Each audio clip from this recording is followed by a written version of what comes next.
Kata Allah, kalau ada yang pernah terjebak berbuat buruk dalam hidup, kata-katanya keluar kotor, tindakannya nggak bagus, hartanya didapatkan dari jalan yang tidak baik misalnya, terus dia ingin merubah itu, dia merasa saya diprovokasi oleh setan, terjebak oleh nafsu, pengen berubah, pengen menghilangkan itu semua, maka apa yang harus dilakukan? Tsumma yatubuna min qarib. Ini yang indah nih. Bab ini yang paling penting. Mohon fokus baik-baik. Ini yang paling penting dan ini yang paling dahsyat yang bisa kita dapati saat ini. Tsumma yatubuna min qarib. Ini kalimatnya. Gak perlu dihapus dulu, biarkan dulu saja. Nih, teman-teman gini. Kemudian saat dia sadar itu salah, dia bergegas ingin segera memperbaiki. Kalimat ini menjadi mahal karena ada informasi di dalamnya dan ini rahasia. Mohon dijadikan antara kita saja di hari ini ya. Perhatikan kalimatnya.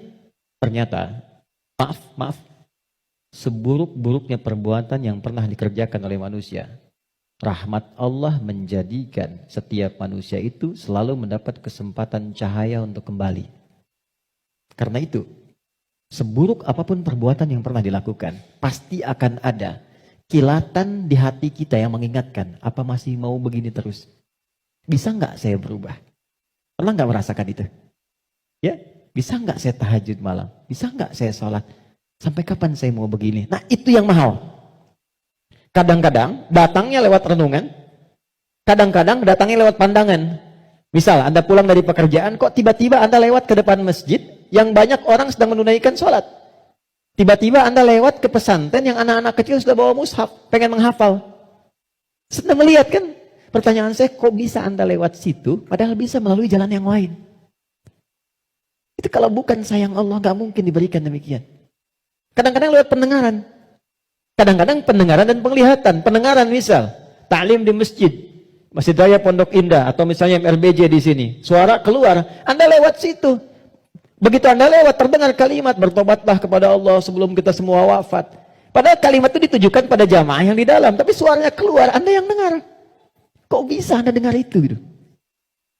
Kadang-kadang pendengaran dan penglihatan. Anda pengen lihat YouTube, ngecek yang lain, tapi yang keluar pengajian. Yang paling dahsyat jawaban dari pertanyaan Anda selama ini. Nah, itu yang dimaksudkan. Kalau Anda mengalami momentum seperti itu, kata Quran, cepat ambil. Karena Allah sedang memberikan kasihnya secara langsung tanpa campur tangan siapapun. Biasanya, kalau dalam kondisi seperti itu disambut oleh seorang hamba, maka muncullah rahmat Allah pada saat itu yang akan langsung merubah hamba itu menjadi kekasih Allah Subhanahu wa taala. Makanya tidak sedikit orang menjadi kekasih Allah. Kekasih itu maksudnya sangat dekat dengan Allah sampai doa pun baru minta dan jawab. Siapa di antara mereka aulia Allah itu? Rata-rata ada di antara mereka yang tadinya pelaku maksiat. Terus merasakan nikmatnya taubat, meningkat ibadahnya, dan sekatnya seakan-akan menjadi jauh, terpisah, lepas dari dirinya, nyambung ke Allah begitu cepatnya. Doanya cepat terjawab, zikirnya terasa dengan nikmat. Itulah aulia Allah. Nah, jadi yang ingin saya katakan adalah, kalau satu kali berbuat salah, terfikir, kemudian ada kilatan di hati kita, di pikiran kita, atau mendengar atau melihat sesuatu, mengarahkan kita untuk bertobat, cepat ambil itu. Cepat ambil. Itu yang dimaksud Quran surah ke-29 di ayat yang terakhir. Walladzina jahadu fina lanahdiyannahum subulana. Setelah itu, sesali perbuatan yang pernah dikerjakan, minta ampun pada Allah. Kalau terkait dengan manusia, minta maaf. Datangi. Dan jangan merasa sungkan. Jangan merasa sungkan. Kenapa berani berbuat salah tapi tidak berani meminta maaf? Datangi, minta maaf. Apapun yang ia lakukan, kata-kata dan sebagainya, tidak akan pernah mengambil hak Anda. Tidak akan mengambil kesempatan Anda, waktu Anda, tapi membebaskan semua sekat yang ada dalam jiwa kita.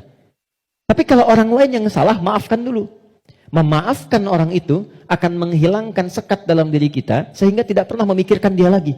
Tapi tidak menyelesaikan persoalan dia dengan Allah. Jadi tetap dia dihisab oleh Allah sebelum dia minta maaf pada kita. Tidak ada ruginya. Paham ya?